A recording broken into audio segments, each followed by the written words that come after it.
Shri Gayatri tours and travels Chardham యాత్ర complete travel plan. Mudavath Satyavathi alias Mangli. Satyavathi నిజం చెబుతుందా అబద్ధం చెబుతుందా? ఇప్పుడు చాలామంది అభిమానుల్లో ఇదే ప్రశ్న. ఎందుకంటే మంగ్లీ పాటకి పరవశించిపోని వాళ్ళంటూ ఎవరూ లేరు. మంగ్లీకి గ్రామీణ ప్రాంతం నుంచి పట్టణ ప్రాంతం వరకు, ఎమ్మెల్యేల నుంచి బిజినెస్ మెన్స్ వరకు అనేక మంది అభిమానులు ఉన్నారు.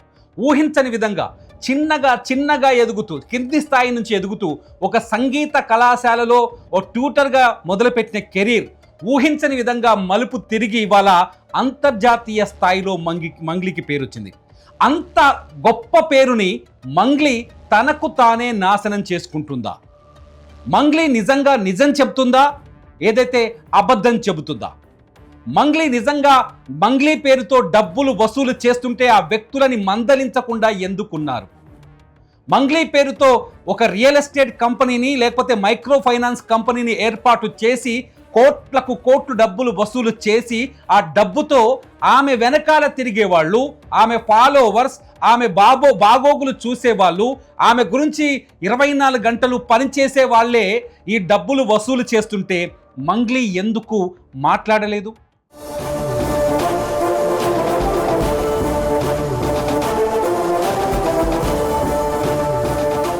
సోషల్ మీడియాలో ఫేక్ అకౌంట్ ఓపెన్ చేసి మన పేరుతో ఫేస్బుక్లోనో లేకపోతే ఇన్స్టాగ్రామ్లోనో బయట వ్యక్తిని డబ్బులు అడిగితే మనం అలర్ట్ అయిపోతాం. అతి సామాన్యులమే అలర్ట్ అయిపోతాం. అటువంటిది ఒక సెలబ్రిటీ అయిన మంగ్లీ ఎందుకు తన పేరుతో డబ్బులు వసూలు చేస్తుంటే బయటకు మాట్లాడలేకపోయింది? డబ్బులు వసూలు చేస్తున్న వాళ్ళని ఎందుకు అడ్డుకోలేకపోయింది? తన పేరుతో డబ్బులు వసూలు చేసి గోకులానంద ఇన్ఫ్రా కంపెనీ అని కంపెనీ పేరు పెట్టి ఆమె ఫోటో వాడుకొని, ఆమె విజువల్స్ వాడుకొని, ఆమె వీడియోలు వాడుకొని, ఆమెతో దిగుతున్న ఫోటోలు వాడుకొని ఇన్వెస్టర్ల నుంచి డబ్బులు తెచ్చుకుంటుంటే కళ్ళు మూసుకుందా మంగ్లీ? చెవులు మూసుకుందా మంగ్లీ? సోషల్ మీడియాలో ఆమె గురించి మాట్లాడుతున్నారు. సోషల్ మీడియాలో గోకులానంద ఇన్ఫ్రా కంపెనీ గురించి మాట్లాడుతున్నారు. ఇంత మాట్లాడుతున్న మంగ్లీ ఎందుకు నోరు తెరవలేదు? ఎందుకు బాధితుల పక్షాన నిలబడలేదు? డబ్బులు వసూలు చేసే వాళ్ళు ఎవరో నాకు తెలియదు అని ఎందుకు చెప్పలేదు? ఆమె పేరుతో డబ్బులు వసూలు చేస్తుంటే ఎందుకు పోలీసుల దగ్గరికి వెళ్ళి ఫిర్యాదు చేయలేదు? మంగ్లీ తరఫున బాధితులు ఎవరైతే ఉన్నారో వాళ్ళు కూడా సరిగ్గా ఇవే ప్రశ్నలు సంధిస్తున్నారు. ఎవరైతే మధు, సీను సొంతంగా మంగ్లీ సోదరుడని చెప్తున్నారు. మధు మంగ్లీకి కాబోయే బంధువని, మంగ్లీ సోదరికి ఆ మధుకి నిశ్చితార్థం జరిగిందనే ప్రచారం కూడా జరుగుతోంది. పోనీ ఆ నిశ్చితార్థం పైనైనా మంగ్లీ స్పందించాలి కదా. నా సోదరికి ఆ మధు అనే వ్యక్తికి ఎటువంటి నిశ్చితార్థం జరగలేదైనా చెప్పాలి కదా. ఎందుకు మంగ్లీ మీడియా పైన ఫైర్ అవుతున్నారు? మంగ్లీ మీడియాని ప్రశ్నిస్తున్నారు. నేను మీడియాలోంచి పుట్టినదాన్ని, నేను సోషల్ మీడియాలోంచి పుట్టినదాన్ని, నన్ను దయచేసి నా మాట వినండి. మంగ్లీ మాట చాలా స్పష్టంగా విన్నారు. కానీ మంగ్లీ కంటే బలంగా ఆమె పేరు చెప్పి డబ్బులు ఇచ్చిన వాళ్ళు ఎవరైతే ఉన్నారో, ఆమె పేరు చెప్పి ఎవరైతే డబ్బును కోల్పోయారో వాళ్ళు ఇంకా బలంగా తమ శబ్దాన్ని వినిపిస్తున్నారు. మంగ్లీని ఇప్పటికైనా తమ దగ్గరికి వచ్చి మాట్లాడమని అడుగుతున్నారు. మంగ్లీ ఇప్పటికైనా తమ పక్షాన వాయిస్ వినిపించాలి అంటున్నారు. కానీ మంగ్లీ ఏం చేస్తున్నారు? తనకున్న పరపతిని, తనకున్న స్టార్డమ్ని వాడుకొని ఉన్నత స్థాయి అధికారుల దగ్గరికి వెళ్తున్నారు. నేనే తప్పు చేయలేదు అని నిరూపించుకునే ప్రయత్నం చేస్తున్నారు. పోలీసుల దగ్గరికి వెళ్తున్నారు. ఏకంగా పోలీస్ కమిషనర్ దగ్గరికి కూడా వెళ్ళిపోయారు. మంగ్లీ తప్పు చేయకపోతే, మంగ్లీ ప్రమేయం లేకపోతే ఖచ్చితంగా మంగ్లీ నిర్దోషి అవుతుంది. ఇక్కడ మంగ్లీ తప్పు చేయలేదని నిరూపించుకోవాల్సిన అవసరం ఉంది. కానీ మంగ్లీ నేను తప్పు చేయలేదని నిరూపించుకోవాలి అంటే మొట్టమొదట ఆమె పేరుతో డబ్బులు కోల్పోయిన బాధితుల దగ్గరికి వెళ్ళాలి. ఆమె పేరుతో డబ్బులు కోల్పోయి కర్నూలును వదిలేసి హైదరాబాదులో పడిగాపులు కాస్తున్న బాధితుల దగ్గరికి వెళ్ళాలి. పంజాగుట్ట పోలీస్ స్టేషన్ దగ్గర నిలబడి ఎవరిపైన ఎక్కడ కంప్లైంట్ చేయాలో తెలియక అయోమయంలో ఉన్న బాధితుల దగ్గరికి వెళ్ళాలి. ఆ బాధితులతో కూర్చొని మాట్లాడాలి. ఎవరు ఎంత డబ్బులు ఇచ్చారు, ఎందుకు ఇచ్చారు, ఏం చూసి ఇచ్చారు, తన పేరును ఎలా వాడుకున్నారనే విషయాన్ని మంగ్లీ బాధితులను అడిగి తెలుసుకోవాలి. ఇదంతా వదిలేసి మంగ్లీ పంజగుట్ట పోలీస్ స్టేషన్కి వచ్చి బాధితుల పక్షాన కేసు పెట్టడానికి వచ్చిన లాయర్ సుబ్బారావు మీద కంప్లైంట్ చేశారు. నిజంగా ఇక్కడ మంగ్లీ నిజం చెబుతుందా అబద్ధం చెబుతుందా అనే ప్రశ్న మనకు తెరపైకి వస్తుంది.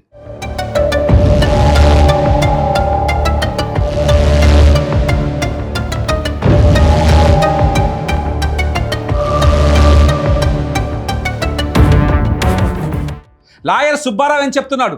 మంగ్లీ పేరుతో కొందరు వ్యక్తులు డబ్బులు వసూలు చేశారు. వసూలు చేసిన వాళ్ళు ఎవరో కాదు, మంగ్లీ సోదరుడు సీను చౌహాన్, అట్లాగే మధు అనే వ్యక్తి. ఈ మధు సీను ఎవరో కాదు, 24 గంటలు మంగ్లీ చుట్టూ తిరుగుతారు. మంగ్లీకి బాడీ గార్డులుగా ఉంటారు. మంగ్లీ వీడియోలు చూపించారు, మంగ్లీ పాటలు చూపించారు, మంగ్లీ ఇంటిని చూపించారు, మంగ్లీ పేరుతో నిర్మిస్తున్న కన్స్ట్రక్షన్ని చూపించారు, మంగ్లీ పేరుతో నడిపించబోతున్న పబ్బును చూపించారు, మంగ్లీ పేరుతో నడిపించబోతున్న ఏదైతే మసాజ్ సెంటర్లు, స్పా సెంటర్లను చూపించారని చాలా స్పష్టంగా వాళ్ళు చెప్తున్నారు. కొన్ని వీడియోలు చూపిస్తున్నారు. అంతేకాదు, మంగ్లీ తరఫున వాయిస్ ఎత్తుకున్న లాయర్ దగ్గరికి సెటిల్మెంట్కి వెళ్ళినప్పుడు లాయర్ సుబ్బారావు, బాధితుల తరఫున ఉన్న లాయర్ సుబ్బారావును బెదిరించిన వీడియోలు కూడా చూపిస్తున్నారు. అంతేకాదు, లాయర్ సుబ్బారావు కేసు పెట్టిన మంగ్లీ పైన పంజగుట్ట పోలీస్ స్టేషన్లో కేసు పెట్టిన లాయర్ సుబ్బారావుని పోలీసులు పట్టుకొని ఏదైతే మీటర్ పెట్టి మద్యం సేవించావా లేదా అంటూ మీటర్ పెట్టి చూసిన వీడియోలను వైరల్ చేస్తున్నారు. వాళ్ళంతా పేదవాళ్ళు. మంగ్లీ అనుభవించిన పేదరికాన్నే వాళ్ళు అనుభవించారు. మంగ్లీ ఏ పేదరికం నుంచి వచ్చారో, అనంతపురం జిల్లా నుంచి, అటువంటి పేదరికం నుంచే కష్టపడి వచ్చి రూపాయి పోగేసుకొని వాళ్ళ కడుపు మార్చుకొని పిల్లలకు తిండి పెట్టకుండా, కనీసం వాళ్ళు హ్యాపీగా లగ్జరీ లైఫ్ని అనుభవించకుండా దాచుకొని ఆ డబ్బునిచ్చారు. ఒక స్వీపర్, మంగ్లీ పేరుతో డబ్బులు వసూలు చేసిన వాళ్ళలో ఒక స్వీపర్ ఉంది. ఆ స్వీపర్ చెబుతోంది 5 లక్షలు ఇస్తే అతి కొద్ది రోజుల్లోనే 10 లక్షలు నీ చేతికి ఇస్తామంటే కడుపు మార్చుకొని దాచుకున్న డబ్బును తెచ్చి ఆ మధు అనే వ్యక్తి చేతుల్లో పెట్టామని చెబుతోంది. దీనికి సమాధానం చెప్పదా మంగ్లీ? ఎందుకు మంగ్లీ బాధితుల దగ్గరికి వెళ్లకుండా హైదరాబాద్ సిటీ పోలీస్ కమిషనర్ దగ్గరికి వెళ్తుంది? ఎందుకు మంగ్లీ బాధితులని దగ్గరికి వెళ్లకుండా, బాధితులని ఓదార్చకుండా రాజకీయ నాయకుల సపోర్టు కోరుకుంటుంది? ఎందుకు బాధితుల బాధ వినకుండా నేను తప్పు చేయలేదని సోషల్ మీడియాలో ప్రచారం చేసే ప్రయత్నం చేస్తుంది? ఎందుకు బాధితులకు మీ డబ్బు వసూలు చేసిన వారిని బొక్కలిరగొట్టి మక్కిలిరగదని పోలీస్ స్టేషన్లో వేయిస్తానని భరోసా ఇవ్వకుండా నాకు డబ్బుతో పనే లేదని చెప్పే ప్రయత్నం చేస్తుంది? ఎందుకు బాధితులని ఓదార్చలేకపోతుంది? బాధితులని కలవలేకపోతుంది? ఎందుకు? బాధితుల దగ్గరకు వెళ్ళేందుకు మంగ్లీకి ముఖం చెల్లట్లేదా? బాధితుల పక్షాన మాట్లాడడానికి మంగ్లీకి గొంతు పెలగటం లేదా? బాధితుల పక్షాన నిలబడడానికి మంగ్లీకి ధైర్యం, సాహసం లేదా? లేదంటే బాధితుల దగ్గరకు వెళ్ళడానికి చట్టపరమైన అడ్డంకులు వస్తాయి, వసూలు చేసిన డబ్బుల్ని తిరిగి ఇవ్వాల్సి వస్తుందనే భయపడుతున్నారా? ఖచ్చితంగా ఇదే ప్రశ్న అడగాల్సి వస్తుంది ఇప్పుడు మంగ్లీని.